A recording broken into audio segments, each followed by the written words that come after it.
아침이네요. 오늘은 낫또를 먹고 그리고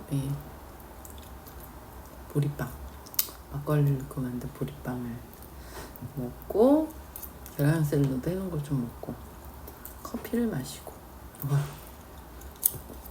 야채가 없는 게 좀 아쉽긴 한데 야채 사러 와야 돼요.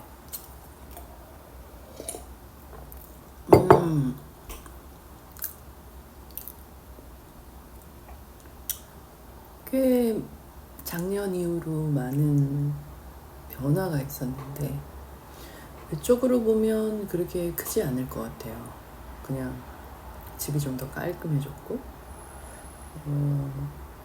필수품이 아닌 곳에 쓰는 돈이 줄었고, 그리고 이제 제가 생각하는 제가 일하는 시간도 줄었고, 그 다음에 일을 하지 않을 때 일에 대해서 생각하지 않는 것에 대한 죄책감이 또 줄었고, 대신에 이제 책은 많이 읽고, 책은 정말 그 이전 언니 때보다 많이 읽고 있는 것 같고 다양한 부면의 책을 읽고 있고요. 문학이 주는 기쁨, 또 철학을 알게 되면서 내 삶의 중심이 살아난 듯한 느낌? 그러면서 그 가치 기준을 점점 다시 재정렬해보는 그런 시간들. 그리고 이렇게 여백을 삶에 둠으로 인해서 종종 행복하다는 생각을 해요. 심지어 그 지난 1년간 굉장히 아프기도 했고 어려운 순간들이 많았음에도 불구하고 그렇습니다. 그건 변하지 않는 것 같아요. 바로 우리가 내일 죽는다고 해서 이상할 게 없죠. 사건, 사고가 많고 질병도 늘 우리를 위협하고 있다고 생각하잖아요. 죽음이 일어날 수 있는 최악이라고 생각을 해보면 최악도 늘 우리 옆에 친구처럼 있는 거죠. 근데 그게 정말 최악인지도 생각을 해봐야 되고요. 어쨌든 우리가 존재하지 않던 그 어떤 순간을 되게 아쉬워하진 않는데, 우리가 죽음이라는 이 단계를 넘어서 다시 그 이전의 상태로 되는 거에 대해서는 상당히 두려워하죠. 그건 당연할 것 같아요. 저도 그 두려움을 이겼다라고 말은 못하겠고, 그러나 그 두려움을 생각한다고 해서 달라지는 것은 없기 때문에 아마 그 두렵다는 마음은 지금 있는 것이지 막상 죽은 후에는 그걸 생각할 뇌가 없기 때문에 사라지지 않을까 생각합니다.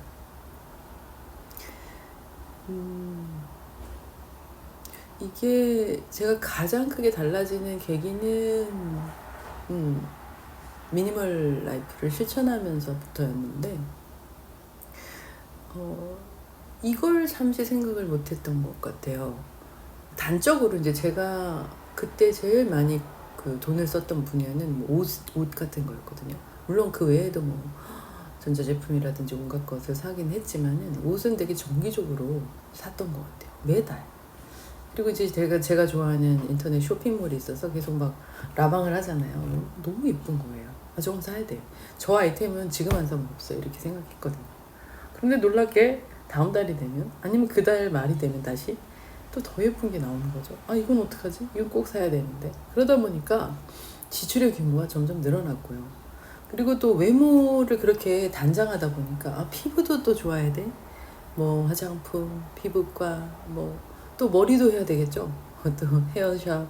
도대체 그 미용, 나라는 사람을 좀 예쁘게 치장하는데 정말 많은 비용이 드는데 막상 딱 앉아서 왜 내가 나를 그렇게 예쁘게 만들어야 되는지에 대해서는 생각해 보지 않는 것 같아요.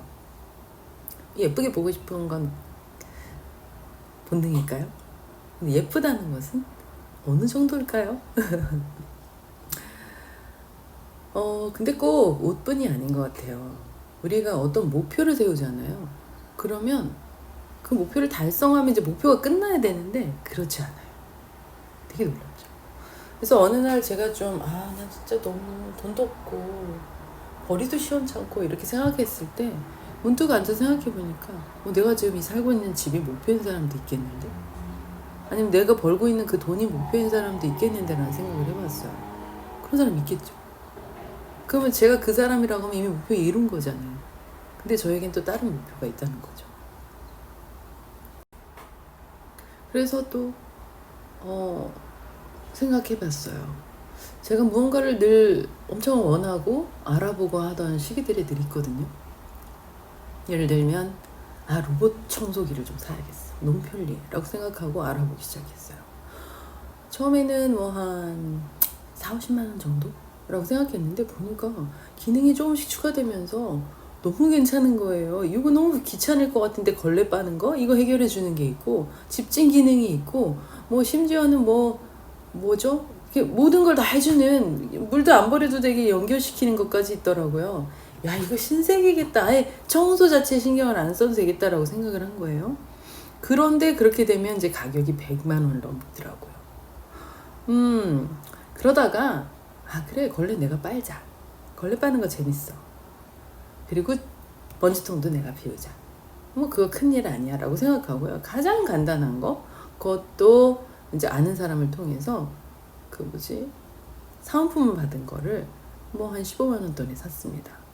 근데 지금 정말 너무나 잘 쓰고 있어요. 물론 귀찮아요. 그걸 귀찮다라고 표현할지 아니면 그냥 내가 해야 될 일의 하나라고 생각할지는 저한테 달린 거죠. 그래서 그냥 저는 아주 만족하면서 지금 살고 있고요.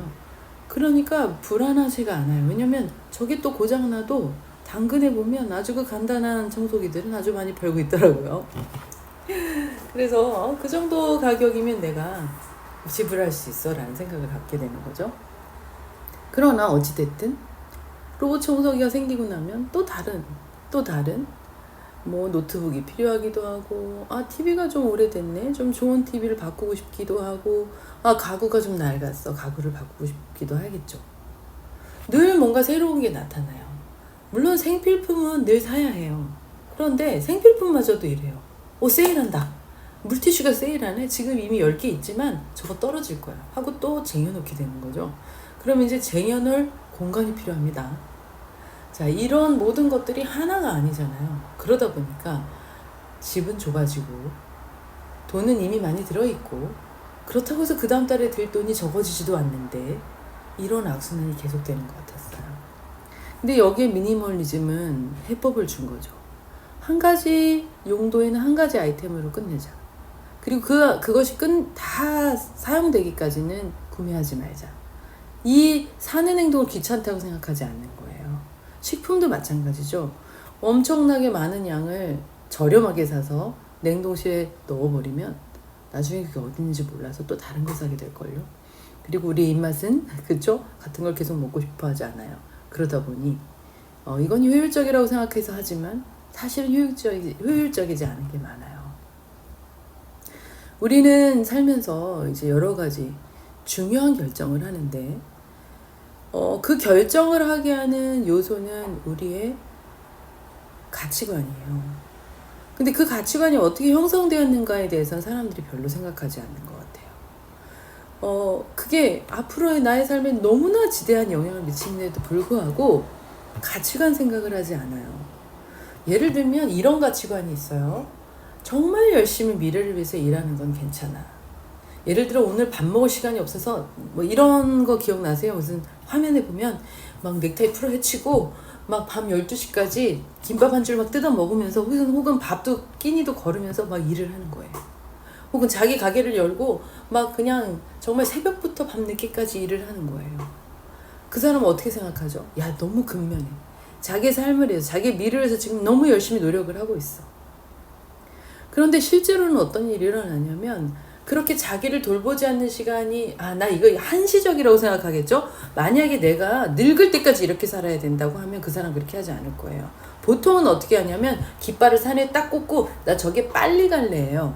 목표라는 곳으로 빨리 가기 위해서 그렇게 하거든요.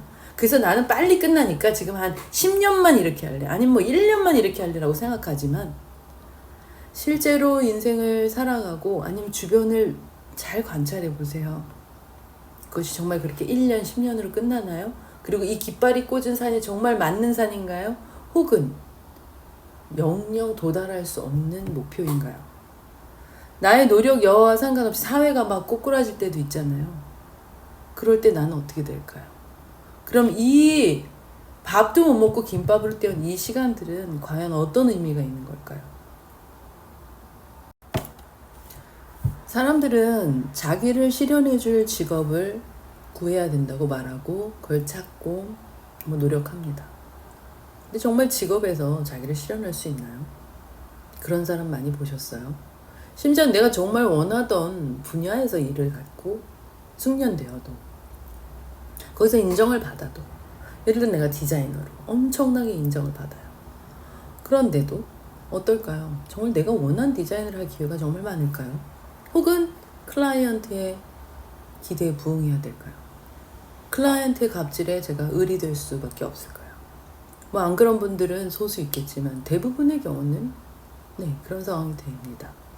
그리고 심지어는 클라이언트가 없을까봐 전전긍긍하는 시간도 있고요.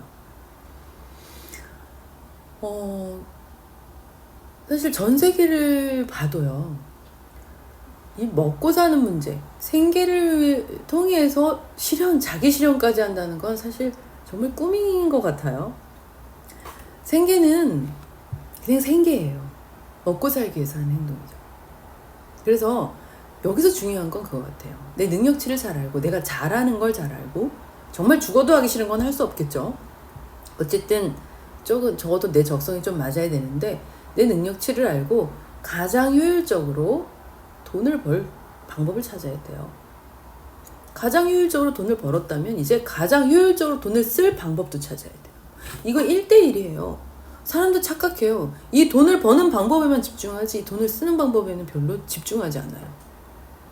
가령 내가 300을 벌 수 있고 뭐 엄청 잘 나가서 500을 벌 수 있고 1000만 원도 벌 수 있겠죠. 근데 내가 돈을 쓰는 방법은 이분들이 다 달라요. 되게 재밌죠? 300을 버는 사람은 차를 살 때 뭐 국산 소형차나 중형차를 사요. 500을 벌면요, 수입차를 사고, 1000만 원을 벌면 고급 수입차를 사겠죠. 그럼 어떨까요? 결국 얼마를 벌든 간에 여기서 이렇게 나가는 돈은 비슷해요. 퍼센트를 따질 때. 그리고 먹는 음식, 사는 집, 뭐 여러 가지들이 다 갑자기 이렇게 올라가죠. 근데 저는 어느 날 그 생각이 들더라고요. 내가 뭐 200만을 번 사람들이 있고 1000만을 번 사람들이, 내가 1000만을 벌어요. 그런데 이 1000만원을 벌면서 200만을 버는 사람처럼 살면 어떻게 될까요? 매달 잉여에 800만원이 쌓여요. 그럼 10년만 쌓여도요, 40년치의 잉여가 쌓이는 거예요. 그러면 그야말로 요즘 말하는 파이어족, 조기 은퇴가 되겠죠? 이 직업에서 내 실현을 하지 않았기 때문에 이 사람은 자기를 실현할 다른 여러 가지 거를 찾겠죠. 뭐 취미라든지 독서, 또 자기가 가치를 두는 어떤 심오한 생각들, 이런 것들, 그리고 여가를 즐기는 자기만의 방법. 왜냐하면 200만 원 버는 사람처럼 살았기 때문에 아주 돈이 많이 드는 그런 럭셔리한 취미가 없어요. 골프 안 쳐요, 이 사람은. 그러니까 뭐 공원 가서 되게 즐겁게 노닥거리다가 책 읽다가 거기서 도시락 싸온 거 맛있게 먹고 집에 오는 거예요. 그러면 이 사람이 조기 은퇴를 해도 할 게 너무 많아요. 그런데 이 사람이 그 버는 돈만큼 생활을 하면 어떻게 될까요? 그 사람이 이거를 잃었을 때 이쪽도 다 잃는 거예요. 이 고급스러운 취미와 아니면은 뭔가를 사는 습관들이 다 충족을 못 되는 거예요. 그럼 이 사람은 갑자기 빈 껍데기처럼 느껴질 거예요. 자기 삶이. 할 게 아무것도 없어요. 우리는 이런 자기가 매일매일 하는 생활 있잖아요. 장을 보고 자기를 위해서 먹을 걸 마련하고, 몸에 좋은 거, 그리고 쉬고, 그리고 운동을 하고, 그래서 내가 나이가 들어도 노인이 다 되잖아요. 그때도 움직일 수 있고 건강을 유지할 수 있기에 자기를 돌보는 일, 이거를 하지 않으면서까지 해야 될 일은 이 세상에 없다고 생각해요. 왜냐하면 다음 순간에 어떤 일이 있을지 모르니까. 그래서 늘 이걸 우선순위에 둬야 하는데 사람들은 이쪽만 봐요. 난 돈을 벌 거야. 돈을 한 달에 얼마 버는 게, 돈을 얼마를 모아두는 게 나의 성공의 척도야라고 생각하면서 이쪽을 상당히 무시하거든요. 그런데 오히려 이쪽보다는 이쪽에 더 강점을 두는 사람이 훨씬 행복하게 살 확률이 높아요. 그걸 제가 깨달았답니다. 그래서 최근에는 정말 그런 깨달음 속에서 하루하루가 정말 기쁘고 만족스러워요.